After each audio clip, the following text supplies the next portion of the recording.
आराध्य देव के चरणों में वंदन। आदरणीय समणी जी, उपस्थित भाई तथा बहनों, उपासक दशा सूत्र का हमारा वाचन चल रहा है। उपासक दशा के सूत्र के अंतर्गत आज हम आनंद श्रावक जो कोल्लाक सन्निवेश में रहते हैं उनका वर्णन और भगवान महावीर स्वामी के पास दर्शन करने के लिए जाते हैं। तो समवसन कैसा था भगवान महावीर स्वामी का, और वो कैसे वो व्याख्यान सुनते हैं, भगवान महावीर स्वामी का प्रवचन सुनते हैं, उनके बाद आनंद के मन में क्या भावना उत्पन्न होती है, इसके बारे में हम आज एक्सप्लेन करेंगे, विवेचन करेंगे। तो सबसे पहले हम सूत्र का उच्चारण करते हैं।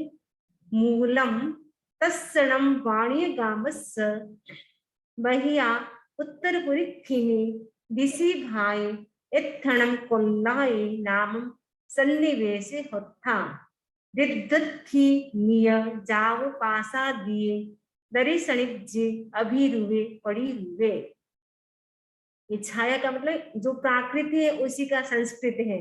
तस् का मतलब तस्मात, नम का खलु, वाणी गामस्य वाणिज्य, गामस्य का मतलब ग्रामात, बहियावेश बहिरुत्तर, उत्तर पुरी में पौरुष पौरुष्त्य, दिशि भाई ने दिग विभागे अत्र, एथ का मतलब अत्र, नम खलु, कोल्लायन कोल्लापु, नाम नामम नाम, सन्निवेश सन्निवेश सन्निवेश, आशित उत्थमिस आशित, रिद्ध रिद्ध स्तिमितो यावत प्रासादीय दर्शनीय अभिरूप प्रतिरूप।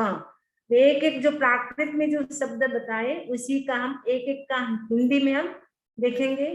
तस् का मतलब होता है, तत्सम का मतलब उस, वाणीय गामस वाणिज्य ग्राम के, षष्ठी विभक्ति है, बहिया बाहर, उत्तर पूर्वी में उत्तर पूर्व दिशि भाग दिशा में, एत्थणम यह कोल्लाय नाम सन्निवेश, कोल्लाक नामक सन्निवेश होता था।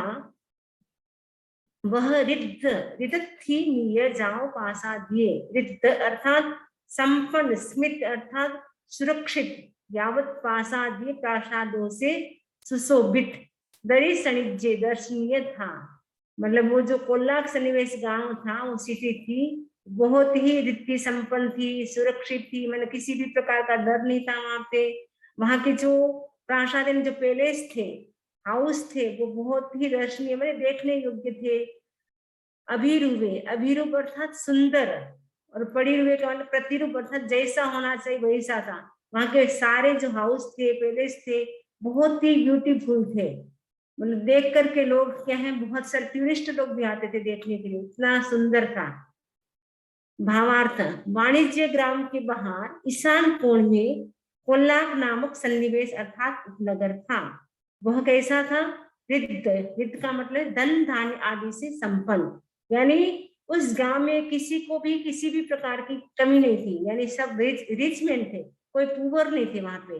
धन धान्य यानी जो मनी थी, अनाज था, वो परिपूर्ण था, मतलब जितना चाहिए उतना सबके लिए सफिशिएंट था। स्तिमित कान, तस्कर आदि उपद्रव से रहे थे। तस्कर का मतलब चोर थे, वहां बिल्कुल भी चोर नहीं थे, किसी भी प्रकार का कोई उपद्रव यानी विघ्न बाधा कुछ भी नहीं था, कोई बाधा नहीं थी वहां पे। प्रासाद का मतलब मनोहर, दर्शनीय, देखने योग्य, मतलब महल भी इतने सुंदर थे, मतलब जैसे लगे देखते रहे, देखते रहे, वैसे सुंदर। स्वर्ग में जैसे कैसे होते हैं देवलोक, वैसे ही वहां के कोल्लाक नगर के जो महल थे बहुत ही देखने योग्य थे। अभिरूप शोभापूर्ण, एकदम ब्यूटी, अलौकिक छवि वाला था, बहुत ही सुंदर सुंदर था। ठीक है, सूत्रकार ने रिद्ध थिय समित, ये 3 पद दिए हैं, इनके द्वारा नगर का समस्त वर्णन कर दिया है, मतलब पूरी सिटी का पूरा वर्णन हो गया है। विशाल भवनों से नगर की शोभा बढ़ती है, यानी बड़े बड़े भवन होते हैं, उससे नगर की शोभा अच्छी होती है, बढ़ती है, इंक्रीज होती है। किंतु वही नगर वृद्धिशाली हो सकता है जो निर्भय हो, विकास प्रोग्रेस का होता है, जहां किसी भी प्रकार का डर नहीं होता है, फियर नहीं होता है, वहां विकास होता है, प्रोग्रेस होता है। जहां राजा तस्कर आदि किसी प्रकार का भय न हो, न राजा का भय, न चोर का भय, किसी का भी भय नहीं, आराम से सब सुखपूर्वक रहते हैं, शास्त्रों में भय के अनेक प्रकार बताए गए हैं। जो शास्त्र हैं, जो ठाणक सूत्र है, उसमें तो 7 प्रकार के भय बताए गए हैं। राज भय, तस्कर यानी चोर भय, जल भय मैंने पानी का भी भय होता है, अग्नि का भय, वंचर भय, वंचर का मतलब जो जंगलों में जो विचरण करते हैं, उनके जो गुंडे होते हैं, उनका भी भय होता है। तथा जनता के असंतोष का भय, यदि जनता संतोष नहीं होती है, जनता में संतोष नहीं होता है, संतुष्ट नहीं होती है, तो भी भय रहता है राजा को। जब नगर निर्भय होता है तभी उन्नति के शिखर पर पहुंचता है। मैंने जब नगर में किसी भी प्रकार का भय नहीं होता है, उन्नति का मतलब तभी वो प्रोग्रेस के हाईएस्ट लेवल तक पहुंच सकता है। परिणाम स्वरूप धन धान्य आदि की वृद्धि होती है। तो अगर सब प्रकार की शांति है नगर में, सिटी में, तो वहां पे सब प्रकार की प्रोग्रेस होती है और वह व्यापार का केंद्र बन जाता है, वहां बिजनेस भी अच्छा चलता है। कोल्लाक नामक सन्निवेश उक्त गुणों से युक्त था। जो कोल्लाक नाम का जो सन्निवेश सिटी थी, वो सभी गुणों से संपन्न था। सन्निवेश उसे कहते हैं सन्निविशंति जना यस्मिन् स ग्राम विशेष, अर्थात जिसमें जन विशेष निवेश करते हैं उसी का नाम सन्निवेश है। जन का मतलब जहाँ पीपल लोग, जो मनुष्याणी जो रहते हैं, उसका नाम सन्निवेश है। कोल्लाक सन्निवेश वाणिज्य ग्राम के समीप एक पड़ाव या बस्ती थी, जो व्यक्त तथा सुधर्मा गणधर्व का जन्म स्थान मानी जाती है। ने कोल्लाक सन्निवेश में जो 11 गणधर हैं, उसमें एक गणधर है व्यक्त गणधर, एक ही सुधर्मा गणधर, तो दोनों का ये जन्म स्थल था, बर्थ प्लेस था। भगवान महावीर को यहाँ रहने वाले बहुत ब्राह्मण के घर से प्रथम भिक्षा प्राप्त हुई थी। भगवान महावीर को भी प्रथम जैसे दीक्षा लेते ही कोल्लाक सन्निवेश नगर में पधारे थे, तो सबसे पहले ब्राह्मणों के घर से भगवान महावीर ने भी खीर का, सबसे पहले खीर से पारणा किया था। क्योंकि दीक्षा लेते हैं तब 2 दिन का उपवास था भगवान महावीर स्वामी को, छठ यानी 2 दिन यानी छठ था, तो दीक्षा लेते ही विहार कर देते कोल्लाक सन्निवेश। वहां सबसे पहले ब्राह्मणों के घर से उनको खीर का दान मिला था, भिक्षा में मिला था खीर। आनंद के स्वजन संबंधियों का वर्णन। अब कोल्लाक, उनका जो गांव था कोल्लाक सन्निवेश, वो कैसा था उसके बारे में आपने जानकारी प्राप्त कर ली। आनंद श्रावक थे, उनके जो रिलेटिव्स थे, उनके साथ उनका कैसा रिलेशन था उसके बारे में बताया जा रहा है। मूलम यानी मूलम का मतलब मूल पाठ, प्राकृत में ओरिजिनल जो लैंग्वेज है वो पाठ बता रहे हैं। तत्क्षणम कोल्लाये सन्निवेशे आनंदस्य गहावयस्य बहुये मित्रणाय निग शयन संबंधी परिजने परिवसई अढ्ये जाम अपरिधीये। तत्र खलु कोल्लाक सन्निवेशे आनंदस्य गाथा प्रति बहु को मित्र ज्ञाति निजक स्वजन संबंधी परिजन परिवसति आढ्यो यावत परिभूतः।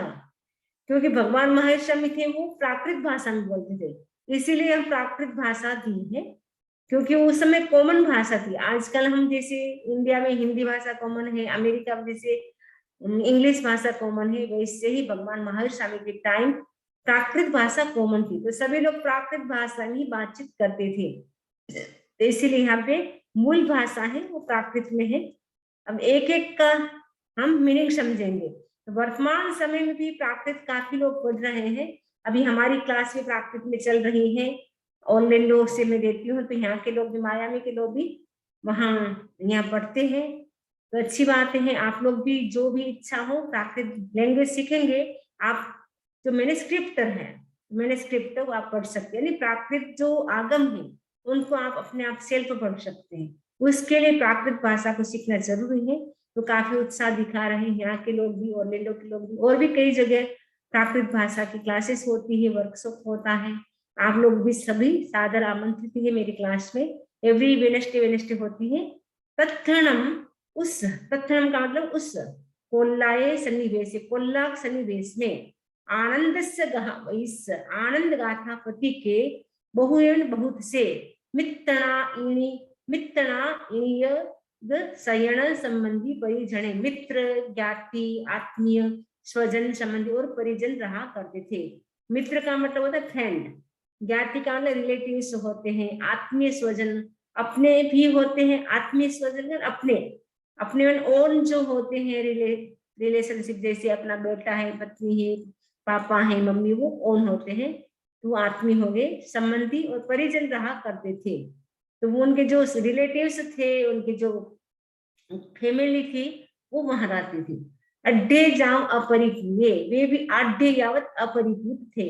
उनके जो रिलेटिव्स थे वो भी आड्डे का मतलब बहुत ही रिच मैन थे, वो भी बिल्कुल पुअर नहीं थे, मतलब रिच मैन थे। जैसे आनंद साहब रिच मैन था, वैसे ही उनके रिलेटिव्स भी सभी संपन्न थे, किसी भी प्रकार की किसी के घर में कोई कमी नहीं थी। भावार्थ, उस कोलाक सन्निवेश में आनंद गाथापति के बहुत से मित्र, यानी आनंद श्रावक के बहुत सारे फ्रेंड थे, जाति बंधु, एक ही जाति का जो होता है वो जाति बंधु कहलाते हैं। आत्मीय स्वजन, अपने जो ओन होते हैं वो आत्मीय स्वजन, संबंधी तथा परिजन निवास करते थे, वे भी संपन्न तथा अपरिपूत थे। इस सूत्र में आनंद गाथापति के स्वजनों का वर्णन किया गया है। मित्रादि के लक्षण निम्नलिखित दो गाथाओं में वर्णित हैं। मित्र कौन होता है, सच्चा मित्र कौन होता है, रियल फ्रेंड कौन होता है, इसके बारे में बता रहे हैं। मित्रम सएगुरुवम ये मोदी सई पीएम च वितरणोई तुल्लायार वियारी सज्जाई वग्गोय सबमया नाई।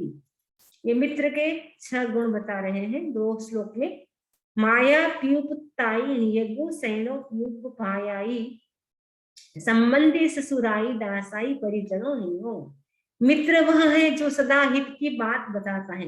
मित्र कौन होता है, फ्रेंड कौन होता है, जो अपने हित के लिए बात करता है और सदा हित ही करता है। वो कभी किसी भी प्रकार का वो नुकसान नहीं करता है, वो कभी अनिष्ट नहीं करता है, कभी ज्वेलसी नहीं करता है। हमेशा सुख में वो भी सुख का अनुभव करता है, दुख में वो भी दुख का अनुभव करता है। वह सच्चा रियल फ्रेंड होता है। समान आचार विचार वाले स्वजाति वर्ग को, जाति, माता पिता पुत्र आदि को निज भाई आदि को स्वजन, ससुर आदि को संबंधी और दास आदि को परिजन कहते हैं। मूलम तेणम का भगवान महावीर का समवचन कैसा था वो बता रहे हैं। मूलम तेणम, तेणम कालेणम तेणम समयणम समणे भगवम महावीरे जाओ समो सरिये परिसा निगया पुण्य राय जहां तहा जी सत्तु निगच्छिता जाओ उज्ज्वा सही।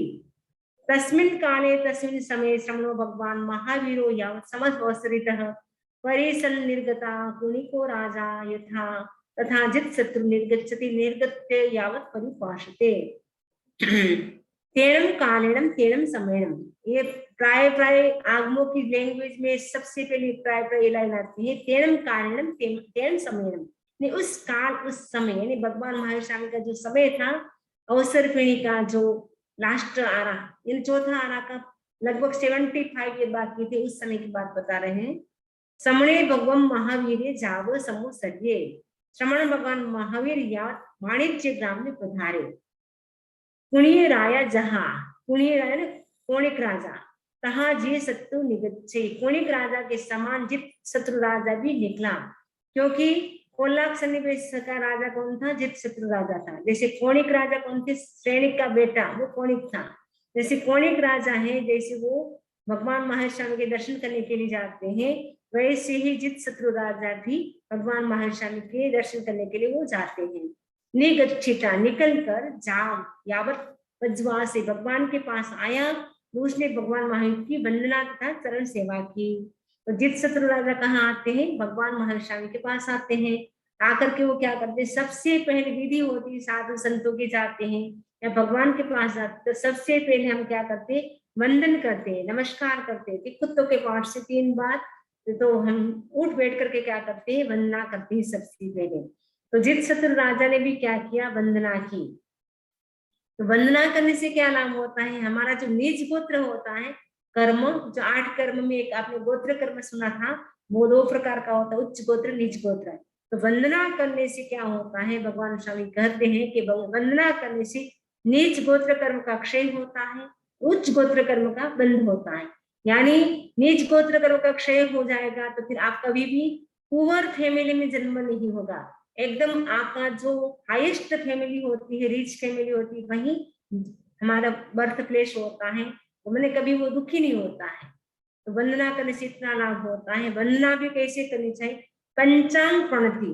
पंचांग प्रणति का मतलब 2 हाथ जोड़ करके, दोनों पैरों को मोड़ करके मस्तक को हमें क्या करना है, जमीन से टच करना है, तो वो होती पंचांग प्रणति, वो जैनों की वंदन विधि है।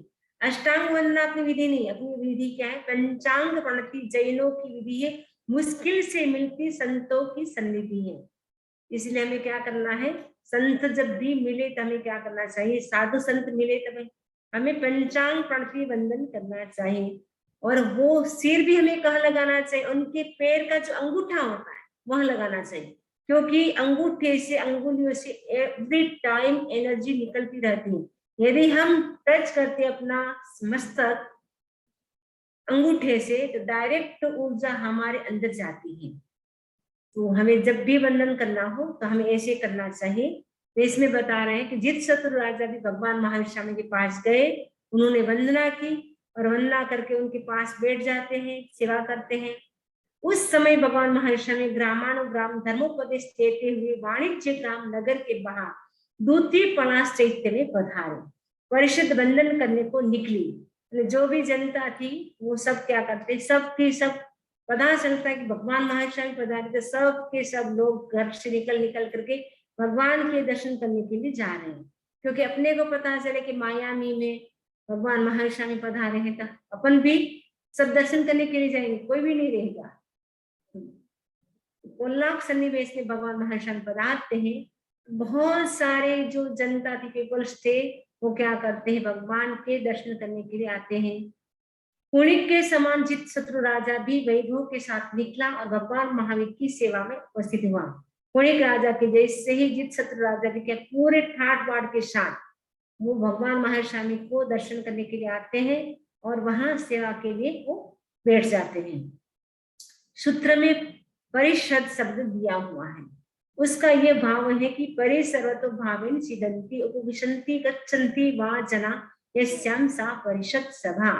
अर्थात जिस स्थान पर लोग विचार विनिमय करने के लिए बैठते हैं उसका नाम परिषद है। परिषद का मतलब क्या है, जहां पर अपन विचार एकदम चिंतन करते हैं, थिंक करते हैं, साथ में बैठते हैं, एक दूसरे का हम क्या करते हैं, एडवाइस देते हैं एक दूसरे को, तो उसका नाम परिषद है। वो परिषद भी 3 प्रकार की होती है। कौन सी, सबसे पहली ज्ञान का मतलब है जानना होता है, विशेष, निपुण, बुद्धि संपन्न, विचारशील, गुण दोष को जानने वाले, दीर्घदर्शी एवं औचित्य अनुचित्य का विवेक करने वाली ज्ञान परिषद होती है। यानी निपुण होती है, यानी चतुर होती, चालाक होती, बुद्धि संपन्न यानी इसकी मेमोरी बहुत शार्प होती है, विचारशील नया सोच सकते हैं, गुण दोष को जानने वाली, मैंने क्या करना चाहिए क्या नहीं करना चाहिए उन सबको जानने वाली होती है, दीर्घदर्शी लॉन्ग टर्म में क्या होने वाला उसको देखने वाली, जानने वाली होती है, उचित क्या है अनुचित क्या है, एप्रोप्रिएट क्या है क्या नहीं है वो जानने वाली होती है, वो होती ज्ञा परिषद। दूसरी है अज्ञा परिषद, अज्ञानी किंतु विनयशील तथा शिक्षा मान्य तत्पर जिज्ञासु की सभा अज्ञा परिषद कहलाती है। यानी है तो अज्ञानी, उनके पास ज्ञान नहीं है, जैसे ज्ञान परिषद वाले के पास तो ज्ञान था, ये अज्ञानी है, इतना कोई जानते नहीं, फिर उनमें विनम्रता, जो विनय है वो बहुत अच्छा है, ईगो नहीं बिल्कुल भी, तो इसीलिए वो क्या करते हैं, तो वो भी जो भी उनकी जिज्ञासा होती है, शिक्षा होती है, वो सभा क्या कहलाती है, अज्ञा परिषद होती है। अज्ञानी किंतु विनयशील तथा शिक्षा मान्य में तत्पर जिज्ञासुओं की सभा अज्ञा परिषद होती है। दुर्विदग्धा परिषद, मिथ्या अहंकार से युक्त। तीसरी परिषद होगी दुर्विदग्धा परिषद, यानी मिथ्या अहंकार से युक्त, तत्वबोध से रहित एवं दुराग्रही व्यक्तियों की सभा दुर्विदग्धा परिषद कही जाती है। यानी आता कुछ नहीं, झूठा अहंकार करते, झूठा घमंड दिखाते हैं, और जिनको ज्ञान भी नहीं, तत्व ज्ञान भी नहीं, एकदम दुराग्रह का मतलब आग्रह, मैं कहता हूँ वही ठीक है, आप कहते हो रॉन्ग है, तो ऐसी जो परिषद होती है इसका नाम होता है दुर्विदग्धा परिषद, दुर्विदग्धा परिषद। तो ये परिषद 3 प्रकार की बताई। अब आनंद का भगवान के दर्शनार्थ जाना। अब आनंद श्रावक है क्या करते, भगवान महावीर स्वामी के दर्शन करने के लिए जाते हैं, क्योंकि गांव के सारे लोग गए हैं तो आनंद को भी पता चलता है, तो आनंद भी क्या है, वो भी दर्शन करने के लिए जाता है पहली बार, आज तक वो कभी नहीं गया है, पहली बार जाएगा। तो जाते ही, पहले के जमाने के जी कितने हलुकर्मी होते थे, एक बार लेक्चर सुनते, एक बार प्रवचन सुनते, उनका मन वैराग्य से भर जाता। काफी लोग तो दीक्षा ले लेते, दीक्षा नहीं लेते, 12 प्रति श्रावक बन जाते। आजकल तो कितने प्रवचन सुन लो, फिर भी कोई असर नहीं होता है, प्रभाव नहीं होता, इफेक्ट नहीं होता है, क्योंकि इस पंचम काल के जीव क्या है, भारी कर्मा है। इसलिए एक बार थोड़ा सा बस सुनते तो अच्छा लगता है, हाँ बहुत अच्छा है, बहुत अच्छा है। फिर थोड़ी देर के बाद घर गए, वापस वही घोड़ा वही मैदान, यानी हम भूल जाते हैं कि आज हमने क्या पढ़ा था, क्या सुना था, उसको हम फॉलो नहीं करते, अप्लाई नहीं करते हैं। इसीलिए हमारे चेंजेस जो आना चाहिए वो नहीं आ पाता है। तो पहले के जमाने जो भी सुनते उसके अनुसार वो चलते थे, चेंजेस लाते थे जीवन में, और दीक्षा भी ले लेते थे। घर में रह करके भी अच्छी तरह से श्रावकों के जो व्रत होते थे उनका पालन करते थे। आनंद श्रावक भी भगवान माहेश स्वामी के दर्शन करने के लिए जा रहा है, तो क्या होता है देखते हम।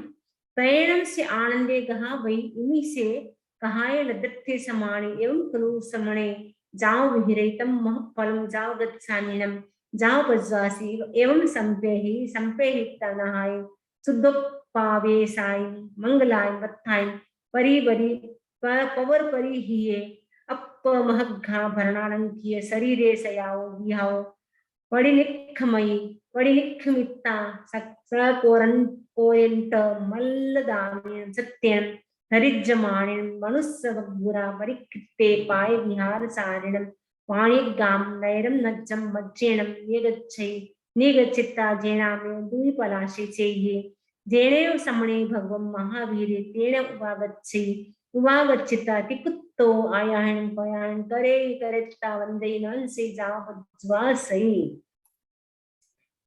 शब्दार्थ तैणम तदनंतर से मैंने वह आनंद कहा, वही आनंद गाथा प्रति इमी से कहा। इस कथा में लब्धते समाने लब्धार्थ हुआ, अर्थात आनंद को भी ये ज्ञात हुआ कि एवं खलु समणे जाओ विहरे, चंपा के बाहर द्वितीय पलाश उद्यान में श्रमण भगवान महावीर पधारे। आनंद साहब को पता नहीं चला, अब पता चला। आनंद साहब को पता चलता है कि भगवान महावीर पधारे हैं। तम महाफल मान फला महान फल होगा यदि मैं जाओ गच्छामिनम, यावत भगवान के दर्शन करने जाऊं, यदि मैं दर्शन करने भगवान के जाऊंगा मुझे भी बहुत फायदा होगा, बहुत ही कर्मों की निर्जा होगी, फल मिलेगा, महान फल मिलेगा। जाओ यानी यावत बजवा संग उपासना करो। एवं संपे आनंद ने इस भांति विचार किया कि भगवान हर्षण पधारे हैं, तो अब मुझे भी क्या करना है, जाना चाहिए। जाने से क्या होगा, मुझे बहुत बड़ा फल मिलेगा, लाभ मिलेगा। और ऐसा वो चिंतन करता है, और मैं भी उनकी सेवा करूं, उपासना करूं। उपासना का मतलब है उनके पास बैठूं, उनसे तत्व ज्ञान सीखूं, जो उपदेश देते वो सुनूं।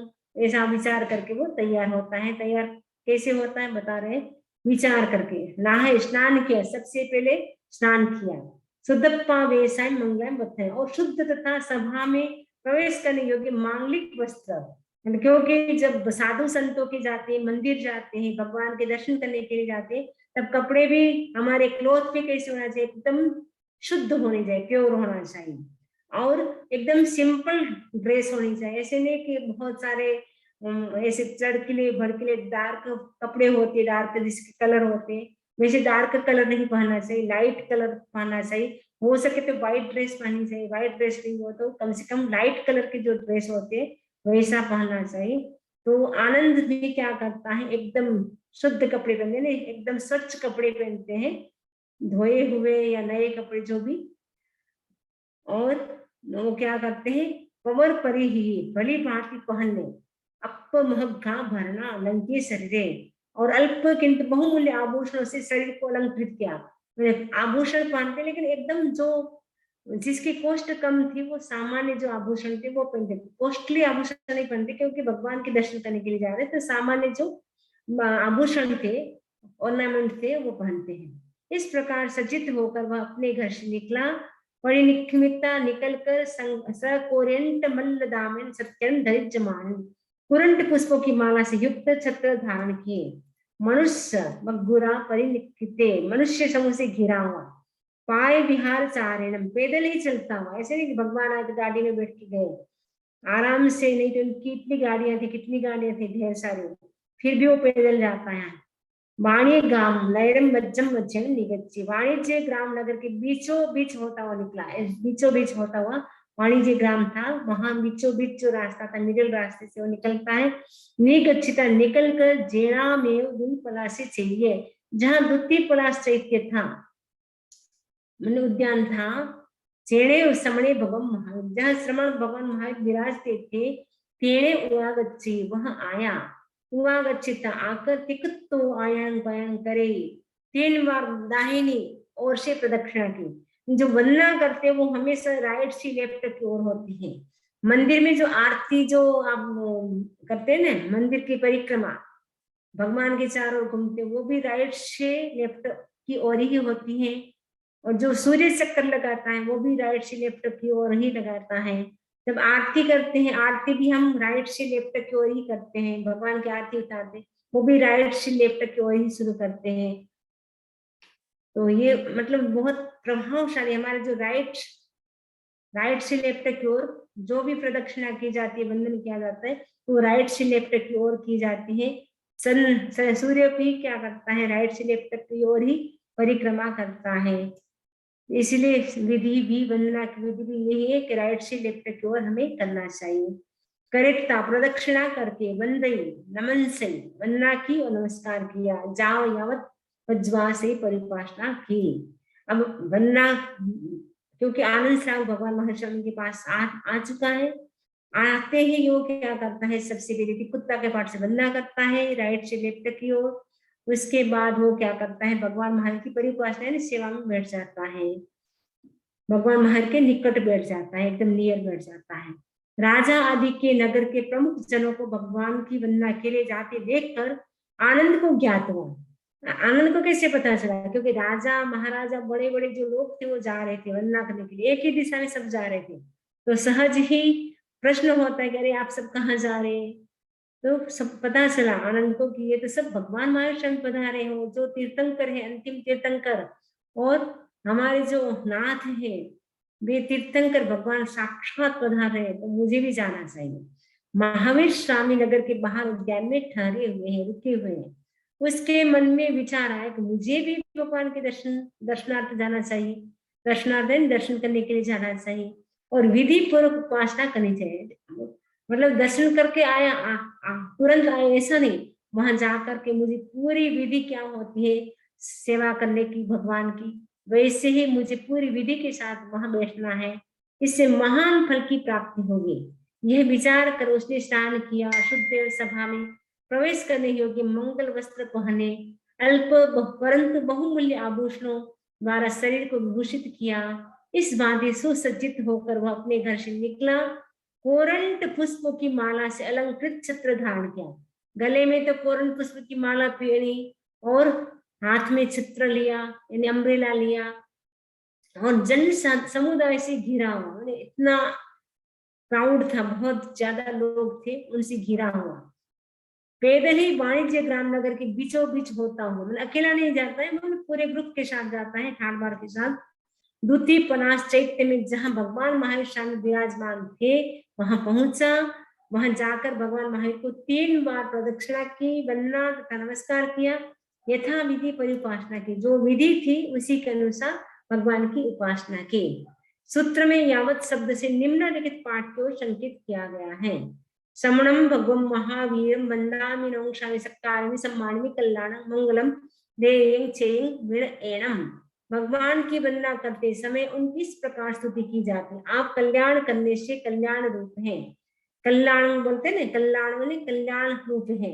दुख और विघ्नों को उपशमन करने से मंगल रूप है आप। मंगलम, मंगलम का मतलब आप जो दुख होते हैं, विघ्न होते हैं, जो डिस्टर्बेंस होते रहते हैं लाइफ में, वो उन सबको आप शांत करने वाले हैं यानी दूर करने वाले हैं, इसलिए आप मंगल हैं।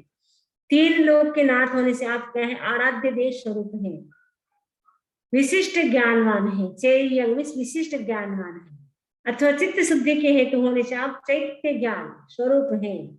उक्त 4 पदों की व्याख्या राज प्रश्न सूत्रांतर्गत सूर्यादेव के वर्णन में आचार्य मलयगिरी निम्न प्रकार से की। ये जो 4 पदों की जो एक्सप्लेन किया, व्याख्या की, वो कहाँ मिलता है, राज प्रश्न सूत्र के अंतर्गत मिलता है। कल्याणम मंगलम देयं चेम वज्रासामि, कल्याणम कल्याणकारित्वात्, मंगलम दूरितोप नुरित उपशमकारित्वा देवतां देवं त्रैलोक्य अधिपतित्वा चैत्यं सुप्रशस्त मनोहेतुत्वा पर्युपासितम सेवितम। भगवान की धर्म कथा का वर्णन। मूलम मूल पाठ। तैणम समणे भगवम महावीर आनंदस्य गहावैस्स तीसे महालियाय परिसाय जाओ धम्म कहा परिसा पड़ी गया रायाय गओ। ततः खलु श्रवणो भगवान महावीर आनंदाय गाथा पते तस्यां च महती महत्यां परिषदि यावत् धर्म कथा परिषद प्रतिगता राजा च गतः। शब्दार्थ तैणम यानी तदनंतर, तदनंतर का मतलब उसके बाद, आफ्टर। श्रमणे भगवम महावीरे, श्रमण भगवान महावीर ने आनंदस्य गहावैस्स आनंद गाथा पति को तीसे ये मही महालियाय परिसाय उस महनीय परिषद में जाओ यावत धम्म कहा धर्म कथा कही। मतलब परिषद भी बहुत ज्यादा थी, जो लोग थे वो सुनने वाले भगवान का प्रवचन बहुत ज्यादा थे, इतनी भीड़ थी आप सोच नहीं सकते, क्योंकि तीर्थंकर थे। अगर हम होते तो पता नहीं 4 होते, 10, 40 होते, 100 होते, लेकिन भगवान साक्षात थे जिनके पास केवल ज्ञान था। ऐसे साक्षात भगवान आने से कौन नहीं जाएगा। पता नहीं अपन कहाँ होंगे, इसलिए नहीं गए होंगे, तभी अभी तक अपन भटक रहे हैं। शायद भगवान के पास चले जाते, उनके पास दीक्षा ले लेते, शायद आत्मा का कल्याण हो जाता। धर्म कथा कही, परीक्षा पड़ी गया, उपदेशांतर परिषद चली गई, रायाय को राजा भी चला गया। तदनंतर श्रवण भगवान महर्षि स्वामी ने आनंद गाथा पति तथा उस महती परिषद को धर्म उपदेश दिया। धर्म प्रवचन के पश्चात परिषद चली गई और जित शत्रु राजा भी चला गया। जैसे प्रवचन कंप्लीट हो जाता है तो सब लोग अपने अपने घर चले जाते हैं, राजा भी अपने घर चला जाता है। इस सूत्र में भगवान की धर्म कथा का उल्लेख किया गया है। भगवान महावीर ने आनंद गाथा पति, जित शत्रु राजा आदि प्रधान पुरुषों की महासभा में धर्म कथा की। उसका विस्तृत वर्णन औपातिक सूत्र में किया गया है। भगवान ने सर्वप्रथम आस्तिकवाद का निरूपण किया। जैन दर्शन के अनुसार लोक, अलोक, जीव, अजीव, पुण्य, पाप, आश्रम, संवर्ग, निर्जरा, बंध और मोक्ष रूप पदार्थों का वास्तविक अस्तित्व है। मतलब ये जो सब है, इन सब का अस्तित्व है, जो नव तत्व है, लोक है, अलोक, इन सब का रियल में अस्तित्व है, एग्जिस्टेंस है। जैन शास्त्र में इनका नए और प्रमाण द्वारा निरूपण किया गया है। इन नए के माध्यम से या प्रमाण के माध्यम से इसका एक्सप्लेन किया गया है। प्रत्येक पदार्थ स्वकीय द्रव्य क्षेत्र काल और भाव की दृष्टि से अस्ति अर्थात विद्यमान है। जो भी पदार्थ है द्रव्य क्षेत्र काल भाव की अपेक्षा से है, पर द्रव्य आदि की अपेक्षा से नहीं है। इसका विस्तृत वर्णन सप्तभंगी न्याय द्वारा किया गया है। यानी मैं कहूंगी कि ये घड़ा जो है वो मिट्टी का है, वो विंटर में बना है, इसमें पानी भर सकते हैं। वो द्रव्य क्षेत्र काल भाव, ये चारों चीज कोई भी वस्तु होती है उसमें घटित होती है। तो भगवान ने सम्यक दर्शन, सम्यक ज्ञान, सम्यक चारित्र और तप का मोक्ष मार्ग के रूप में निरूपण किया है।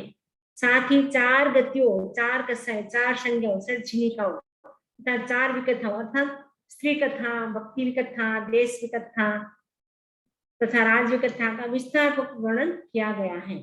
इसके अतिरिक्त 4 प्रकार की धर्म कथाओं का स्वरूप बताया गया है। वे इस प्रकार है: आक्षेपणी, विक्षेपणी, संवेदनी और निर्वेदनी। उक्त 4 धर्म कथाओं का श्री ठाणक सूत्र में विस्तार से प्रतिपादन किया गया है। तो अब आगे हम सुनेंगे धर्मोपदेश श्रवण के अनंतर आनंद की प्रतिक्रिया। जब भगवान महावीर स्वामी का दर्शन अभी तो करने गया है, दर्शन कर रहा है, कर भी लिया है, और भगवान महावीर स्वामी के सानिध्य में वो बैठा हुआ है। भगवान महावीर धर्म देशना दे रहे हैं, धर्म देशना भी सुन ली है। सुनने के बाद आनंद श्रावक के मन में क्या क्या प्रतिक्रिया होगी, रिएक्शन क्या होगा, इसका हम एक्सप्लेन आगे सुनेंगे इसी आशा के साथ। ओम अरहम, ओम अरहम। किसी को कोई प्रश्न हो तो पूछ सकते हैं। वो लास्ट